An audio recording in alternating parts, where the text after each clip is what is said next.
A new push to make it easier to report child abuse. High winds wreak havoc on rural roads as drivers fight icy conditions. And a new option for those who lost everything in a Missouri River flood. KOMU 8 News at 6 starts now. From Studio 8A, coverage you can count on in high definition. This is KOMU 8 News at 6. Reporting child abuse could soon be easier for teachers. In fact, it would be mandatory. Good evening. I'm Angie Bailey. And I'm Brittany Pieper. KOMU 8's Garrett Bergquist was at the public hearing for a new bill today at the state capitol and joins us live to explain the measure and how it would help. The bill would require teachers to report instances of child abuse directly to the state's Children's Division rather than their superiors in rural areas of this state in particular. Reporting live from the Capitol, Garrett Bergquist, KOMU 8 News. Well, good evening, Missouri. We still saw some below average temperatures throughout the day on Wednesday, but the sunshine was out, so that made it a little bit better out there. Our temperatures right now into the middle to lower 30s. We still have some upper 20s out there at Moberly at 27. It's 32 here in Columbia, 34 down at Lake the Ozarks, but the warmest spot right now, Clinton, coming up in the next 8 days, and I'll have further details of that coming up in just a few minutes. Ladies. Thanks so much. While the snow hasn't amounted to much for most of us this week, some drivers had to fight some pretty intense drifting. KOMU 8's Cody LeGros joins us live in the studio with the latest on those road conditions in our area. Cody?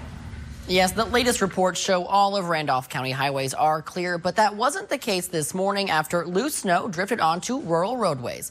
I met one man who found himself at the center of this unexpected mess. It's a booger. Bob Underwood said it best after highway. You survive, right? There you go. It's a booger, right? Now, if you ever have a question on the condition of a major highway or road in your area, check out MoDOT's traveler information. There's a link to that website on KOMU.com. Before the drought, the summer of 2011 was a summer full of water. The floods were so bad that the U.S. Army Corps of Engineers opened the floodgates of the Missouri River. Now those who lost everything in the floods can sue. A St. Joseph attorney says he found a loophole that creates a chance to sue the federal government for the 2011 flood disaster. Zach Tecklenburg at our sister station, KSHB, has that story. Watermarks tell the story of the summer of 2011 on this machine shed. This stage right here, we probably had 4 or 5 weeks of it. Water to the Army Corps. It would wake them up a little bit and realize how many lives they've affected. That would be worth quite a bit. And people from 5 states, including Missouri, Kansas, Iowa, Nebraska, and South Dakota, may all be part of the soon-to-be-filed federal lawsuit. The National Weather Service estimates the flooding caused at least $85 million in direct damage and took 5 lives. So far, no comments from the U.S. Army Corps of Engineers on the lawsuit. The Missouri Department of Economic Development released its latest state jobs report. Take a look at those numbers. The report reveals Missouri's unemployment rate ranks lower than the national average.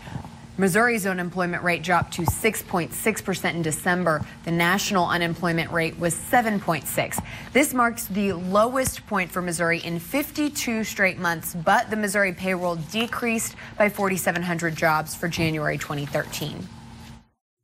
Some of the trends that I see, for example, the housing market is starting to come back. There hasn't been a lot of new job creation, but the unemployment rate is going down. But we are seeing some of the things like foreclosures are lowering, the housing market's increasing. Unemployment rates for Callaway, Cole, Montauk, Osage, and Howard counties decreased about 1%. The Jefferson City Memorial Airport Control Tower is slated to close on April 7th. The airport got word this week because of budget cuts. The airport tower is on the list of locations to close. The Jefferson City Council passed a resolution Monday night urging the airport do not close it. Jefferson City Public Works officials told KOMU 8 the city is working to find any way to ensure that the airport does not close. Columbia Public Works told KOMU it will not know until the fall whether Columbia Regional Airport Tower is going to close. But COU is currently on the list of control towers that could be closed because of the sequester budget cuts. If Columbia's control tower closes, pilots will get orders from control towers in Kansas City and Springfield. After 2 years of delays, Shelley Richter will go to trial Monday. 7-month-old Lane Schaefer was injured in her care at her home in Taos in 2010. Richter claims she tripped and dropped the baby and maintains to this day that the incident was an accident. But in an exclusive interview with KOMU 8 News last February, Lane Schaefer's aunt said her nephew's injuries were consistent with shaken baby syndrome. In a pre-trial conference this morning, Judge Patricia Joyce confirmed the trial will begin with jury selection on Monday morning in Jefferson City. Richter faces 1 count of child abuse of a child and 1 count of endangering the welfare of a child in the first degree. Those charges are Class B and C felonies, respectively. If found guilty of both charges, Richter could spend up to 15 years in prison for the first charge and up to 7 for the second. Veterans gathered at the state capitol today to designate Missouri's Interstate 70 and 44 as the Purple Heart Trail. The Purple Heart is a United States military decoration awarded to soldiers who have been wounded or killed in the military. The Purple Heart Trail is a symbolic and honorary system of roads, highways, bridges, and other monuments that pay tribute to the men and women awarded the Purple Heart. I think people forget what people have given for this country. And the Purple Heart Trail across I-44 and I-70 is going to give folks every day the thousands and thousands and thousands of folks that are going to see that. And in the back of their mind, if they don't know what it is, they'll go find out what it is. The Purple Heart is the oldest military award still given to members of the military. Sprinklers can put out fires before firefighters have a chance to get to the scene. Well, Columbia wants to put a lot more to work, and we'll show you where. And we're going to continue to see some warming temperatures out into our weekend, melt some of that snow out there, but we do have another chance for some precipitation. I'll tell you what and where coming up in just a few minutes. Well, welcome back. Avalanches claimed a number of lives in Austria. Sudden warm weather left snow wet and unsteady as winds created fresh snow drifts. Those avalanches have caused serious damage in 2 different Austrian provinces. Well, back here in mid-Missouri, for those of you that are sick of the snow out there, we've got some good news as we're going to continue to see some warmer temperatures melt a lot of that layer out there. But today, again... And big hailstones. Yes, and big hailstones. All right, thanks a lot. A building that fights fires daily doesn't have sprinklers in it. Coming up, you might be surprised by the building that doesn't have them. Columbia fire stations are filled with people who deal with fire every day, so you might be surprised to learn that many of those buildings don't have fire sprinklers themselves. As KOMU8's Xiaowing Wu reports, work will soon be underway to change that. Potable water here. The city approved a plan to maintain the sprinklers properly. Xiaowing Wu, KOMU8 News, Columbia. The sprinkler installation should be complete by August. Mike Anderson made his return to Mizzou last night. See how fans welcomed back the former Tiger coach. Hello, everyone. Missouri's 30-point blowout of Arkansas Tuesday night. Not quite just another game. KOMU8's Nick Thompson reports on a rather emotional night at Mizzou Arena.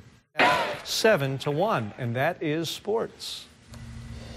Snow can cause messy commutes and other problems, of course, but it can be fun once in a while, that's for sure. Snowmen, snowball fights, and one man used that heavy wet stuff to build himself a snowy home away from home. As more snow hits the upper Midwest, one Minnesota man spent his day off building a luxury igloo.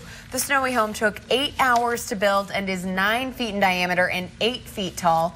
According to him, the igloo can comfortably fit 4 people, and if temperatures dip to -20, the temperature inside will feel like a toasty 0 degrees. Well, there you go, 20 degrees warmer. Yeah, that's great. If it's 0, a totally luxury doable. igloo. Haven't seen one of those. All right.